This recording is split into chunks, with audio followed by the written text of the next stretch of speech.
Hi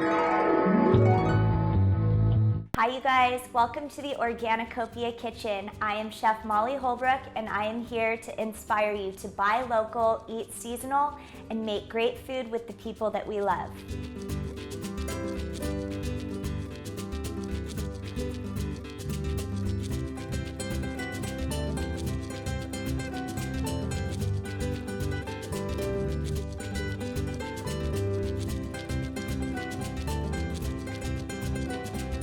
Hi you guys, welcome to the Organicopia kitchen. I am Chef Molly Holbrook and I am here to inspire you to buy local, eat seasonal, and make great food with the people that we love. I have been working as a private chef for over 10 years and I'm also a CSA member. CSA stands for Community Supported Agriculture. I believe in knowing the people that grow my food, and in turn I want to educate you on caring about where your food comes from. Thank you so much for joining us today. I am going to be showing you guys how to make a gorgeous grass-fed ribeye with a very special marinade that is so easy it's sure to knock your socks off. I'm going to finish it with a blue cheese compound butter, some roasted asparagus and tomatoes, and it's going to be sitting on a garlic rubbed crostini. Okay you guys, so here is my grass-fed ribeye. This is from Morris Family Grass-Fed Beef down in Watsonville. It is so beautiful. You can see the marbling on the ribeye itself. When I show you this marinade, I swear to you, you are gonna absolutely love it. And unfortunately, I don't think any of my clients actually know how simple it is to make, but you're gonna love it. Okay, so we're gonna start with my little Vitamix. And I'm using some Frank's Red Hot Sauce. I consider myself a hot sauce connoisseur. You can use any kind of hot sauce you like. I just like the Frank's because it's tangy and it's not super spicy. So we're gonna add, I would say like half a jar of Frank's hot sauce. This is about a handful, a very large handful of garlic.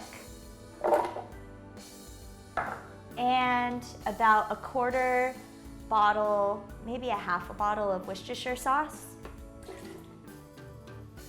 Literally, this is it. I mean, it's so easy. Okay, so I am gonna puree this up.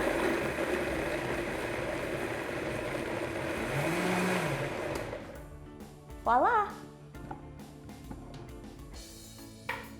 So we have our ribeye here.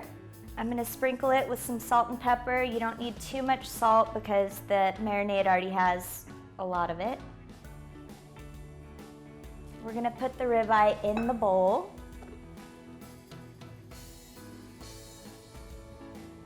Cover it with the marinade. Now I prefer to let this marinade sit. I really like it overnight, but you know, the shortest amount of time you would probably want to use this is about 2 hours.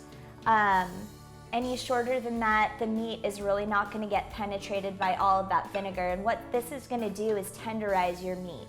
So you guys, we're going to let this sit for anywhere from 2 hours to overnight. For our sake and TV purposes, we're going to let it sit for about 2 hours, and in the meantime, we're going to prepare some roasted asparagus and roasted tomatoes. So you guys have heard of these one-pot wonders. I'm going to show you how to make a one-pot wonder, and it's literally on a sheet tray.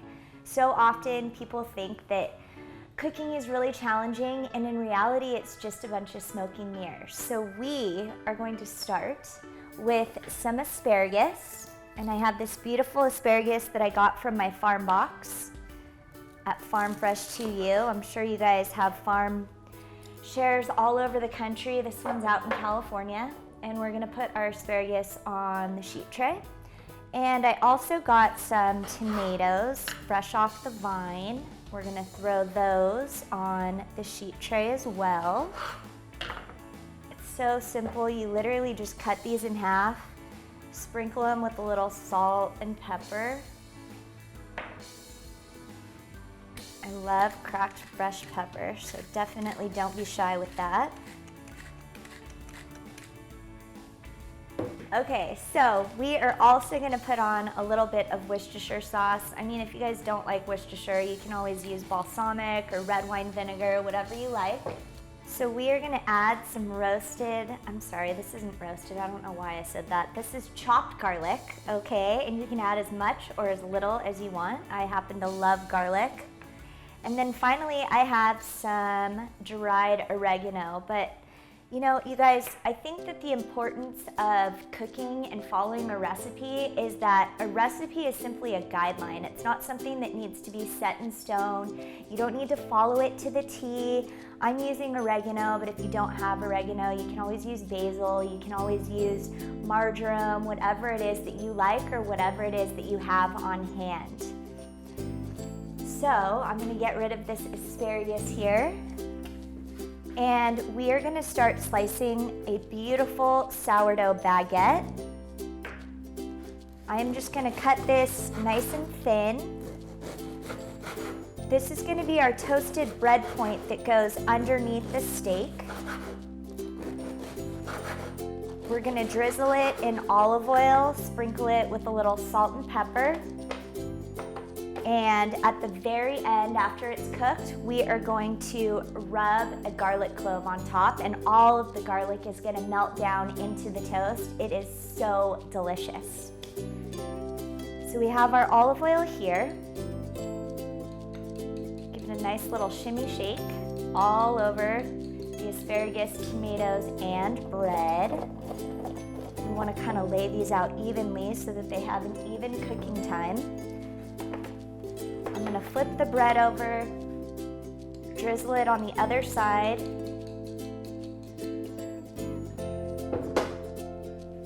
Don't forget to season it with salt and pepper.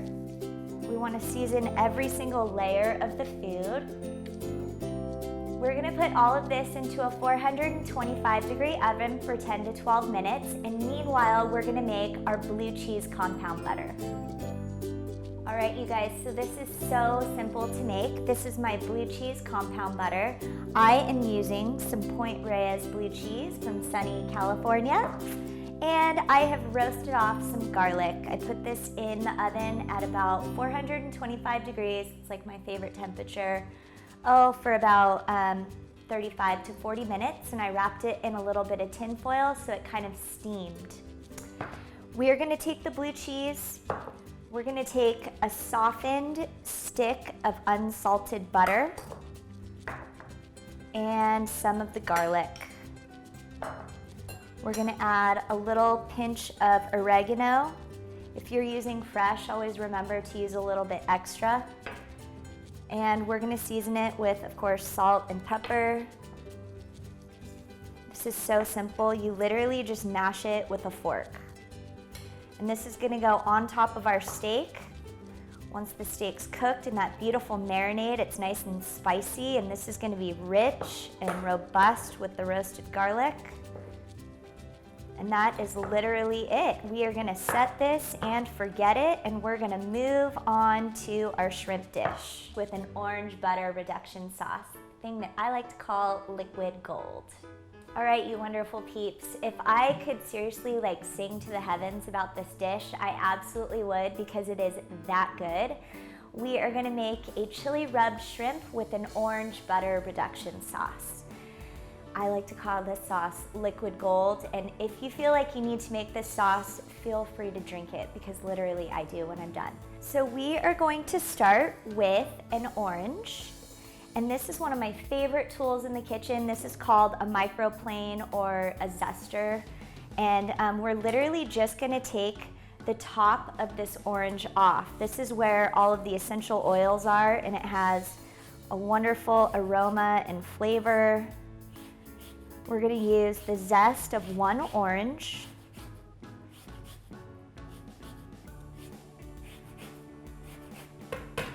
Gosh, I love that. It is so beautiful. Okay, the zest of one orange. We are also going to slice this orange in half. Through the magic of television, I already have about a quarter cup of orange juice here, but I am going to also squeeze this orange into our saucepan.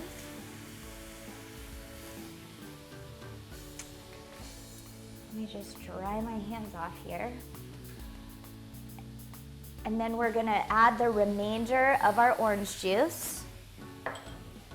We are going to add our orange zest. And remember when I talk about smoking mirrors, like this is so simple to do, and people have this really scary notion about reduction sauces, but what a reduction sauce literally is a liquid that gets reduced and it becomes really syrupy. So we have the orange juice, the orange zest. We're gonna add a couple bay leaves. I like to add some sugar. This is just an organic, unrefined sugar. And then I'm gonna add 1 jalapeno, as I like to call a jalapeno. And we're gonna let this cook down. This is gonna take probably, I don't know, maybe like 2 or 3 minutes. The sugar in here is going to caramelize inside the liquid. It's gonna get nice and syrupy. So in the meantime, we're gonna start working on our shrimp. We have this shrimp, and I have already peeled and deveined these, but what I would like to show you is that when you are cleaning shrimp, you literally take a paring knife or a bird's beak knife, and you're gonna cut down the back of the shrimp.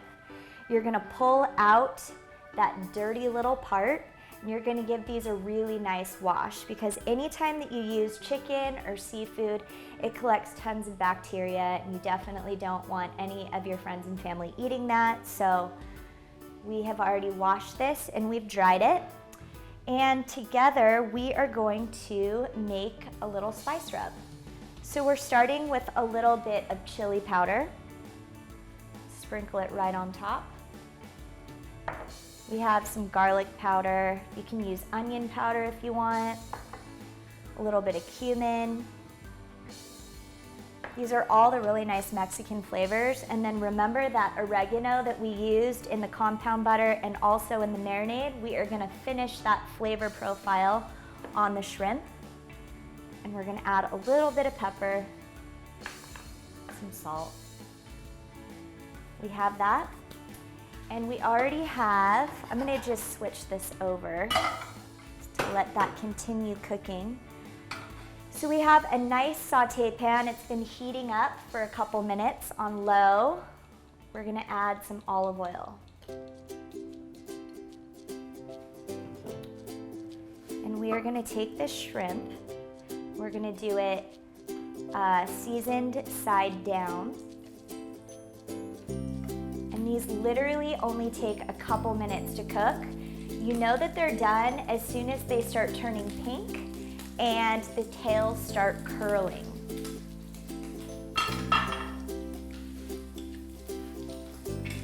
As these are finishing cooking, we are going to add, this is about a 1/4 cup of raw cream. And raw cream, believe it or not, has more vitamin C than an orange. Super good for you. Again, I get this through my CSA. So we've added a little bit of heavy cream, and to finish it, we are going to add some chilled butter.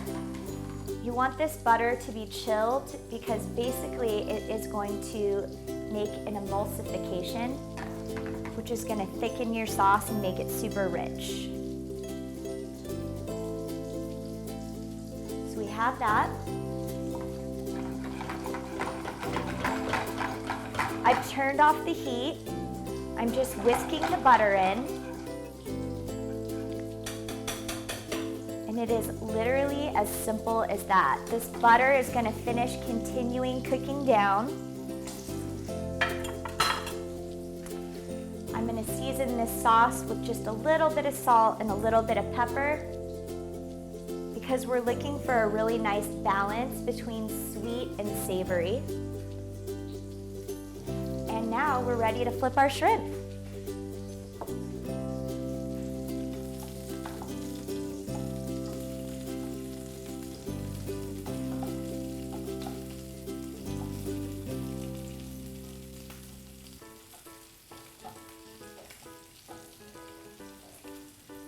Oh my gosh, you guys, do you see this really nice caramelization on the shrimp? That's exactly what we're looking for. So you guys, I think that shrimp is about done, and now we are gonna pull the steak out. We're gonna give it some nice grill marks and finish it off in the oven, and we'll be ready to start our peach dessert. We are gonna finish up our meal by searing off this ribeye that we've now been marinating for about 2 hours. I'm gonna take this ribeye, and my grill pan has already been heating up. I'm gonna drizzle it with a little bit of olive oil, and I'm gonna teach you guys how to make some really nice grill marks. So we're gonna take our meat and we're gonna set it down, pretend that it's a clock. We're gonna set it down at like 11 and 4 p.m. We're gonna let this sit for about 1 to 2 minutes, and then we're gonna rotate it. But in the meantime, I do not want this marinade to go to waste. So remember, this is some Worcestershire sauce, garlic, and some beautiful hot sauce. I'm gonna take a nice little saucepan, and I'm gonna pour it into my saucepan and bring it up to a boil. You do this because you really want to impart the flavor into your entire dish, and it would be an absolute shame to have this go to waste. So we're gonna bring this up to a boil. We're gonna sear off our meat.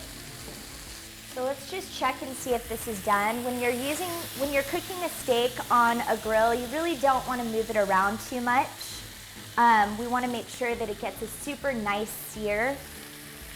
This has been cooking for about 1.5 minutes.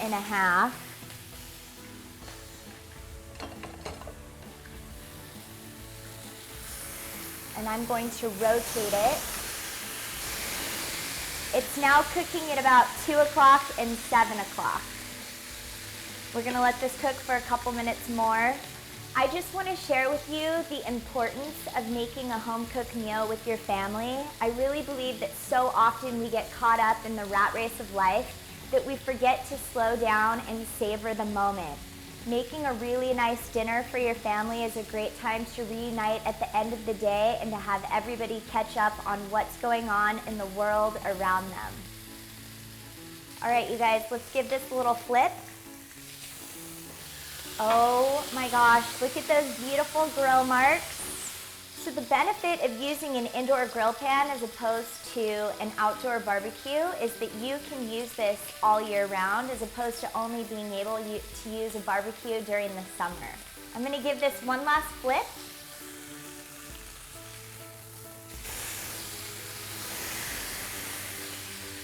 And we are gonna start plating our masterpiece.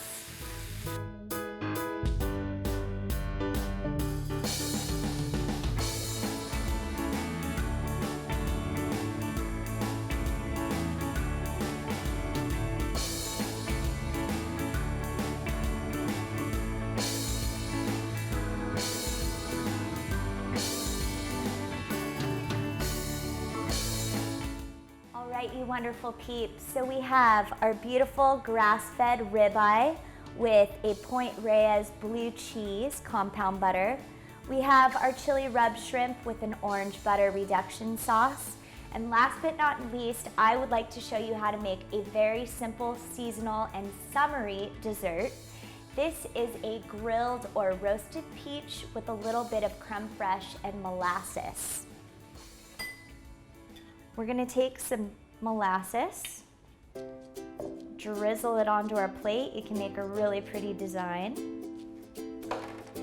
We are going to take our grilled peaches, and we are going to finish it up with some nice creme fraiche.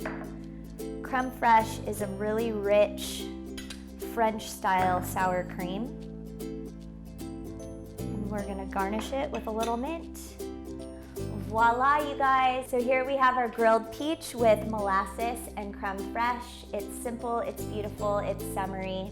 And remember, I'm Molly Holbrook with Organicopia. Thank you for being a part of the Organicopia family. Remember to buy local, eat seasonal, and make great food with the people that you love. Thank you.